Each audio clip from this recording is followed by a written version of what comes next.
অত্যন্ত গুরুত্বপূর্ণ। তো আমি যে কথাটা বলতে চাই, সরকার গঠন এবং দ্বিতীয় বামফ্রন্ট সরকার পর্যন্ত কাজ করেন। পরবর্তী সময় আমাদের রাজ্যে গণতন্ত্র আক্রান্ত, মানুষের গণতন্ত্র তখনকার সময়ে থাকতে পারেন না, কারণ সামরিক বাহিনীর লোক। এই স্লোগান আর সংবিধান পরিবর্তন করার জন্য যে তাদের ভাবনা চিন্তা, এটার মধ্যে একটা নিবিড় সম্পর্ক আছে। এই চক্রান্তে তারা লিপ্ত হয়েছে। কাজেই এর বিরুদ্ধে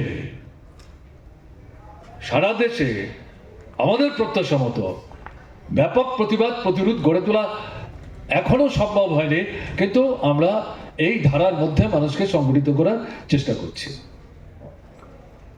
এই প্রেক্ষাপটে দাঁড়িয়ে আমাদের ত্রিপুরার অভিজ্ঞতা কি?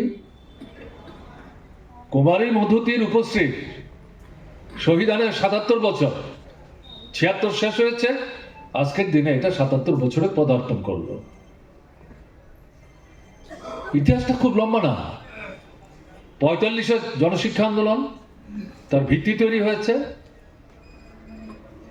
৪৮-এ গণমুক্তি পরিষদ, আর এই ৪৮-৪৯-এর মধ্যে আপনার গোলাঘাটি, পদ্মবিল, এগুলো হচ্ছে দেখার মতো, চোখে পড়ার মতো বিশেষ বিশেষ ঘটনা, কিন্তু এর বাইরেও অসংখ্য ঘটনা আছে। এই দিবসটা আমরা কি শুধু ফুল বেল পাতা দিয়ে কুমারী মধুতির উপস্থিত স্মৃতির প্রতি শ্রদ্ধা নিদর্শন করবার জন্য এখানে মিলিত হয়েছি? এটা একটা দিক। ভুলটা কি?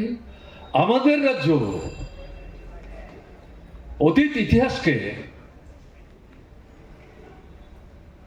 তারা ভুলিয়ে দেওয়ার চেষ্টা করছে, বিকৃত করার চেষ্টা করছে।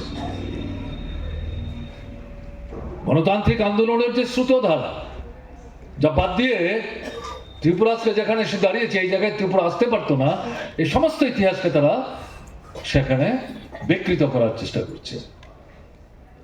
কাজে এই জায়গায় সারা দেশে যেমন আরএসএস বিজেপির ইতিহাস বিকৃতির যে প্রচেষ্টা, তাদের মতো করে নব ইতিহাস তৈরি করবার যে অপপ্রয়াস, সংবিধানকে ধ্বংস করার মধ্য দিয়ে শোষকদের স্বার্থ রক্ষা করার জন্য যে সংবিধান তৈরি করবার জন্য তাদের পায়তারা চলছে, তার বিরুদ্ধে যেমন মানুষকে আমরা সংঘবদ্ধ করছি। ত্রিপুরায় গণতান্ত্রিক আন্দোলনের ভিত্তিভূমির বিরুদ্ধে এই যে ক্লেদাত্ম আক্রমণ, তাকে যদি মোকাবেলা করে সঠিক ইতিহাস, তথ্য সমৃদ্ধ যে ইতিহাস, তা যদি আমাদের নবীন প্রজন্মের কাছে আমরা উপস্থিত করতে না পারি, তাহলে দেশ রক্ষার জন্য যে আহ্বান এখন ধ্বনিত প্রতিধ্বনিত হচ্ছে, সেখানে ত্রিপুরা কি করে তার ভূমিকা পালন করবে? এই জায়গায় দাঁড়িয়ে কুমারী মধুতির উপস্থিত ৭৭তম শহীদান দিবসে আমাদের নতুন করে কিন্তু শপথ নিতে হবে। এই শুধু ফুলমালা বেলপাতা দিয়ে কিন্তু শ্রদ্ধা না, ইতিহাস বিকৃতির বিরুদ্ধে রুখে দাঁড়াতে হবে। সঠিক ইতিহাস নবীন প্রজন্মের কাছে নিয়ে যাওয়ার দায়িত্ব গণতান্ত্রিক আন্দোলনের যে শক্তি, তার যারা নেতৃত্ব অগ্রসরমান, তাদেরকে সেখানে সবচেয়ে গুরুত্বপূর্ণ ভূমিকা নিতে হবে। লড়াইটা কি? সামন্ততান্ত্রিক ব্যবস্থার বিরুদ্ধে লড়াই। কংগ্রেস দলের যে ৩০ বছর ৩২ বছরের দুঃশাসন, স্বৈরতান্ত্রিক শাসন, গণতন্ত্র বিরোধী শাসন, তার বিরুদ্ধে লড়াই।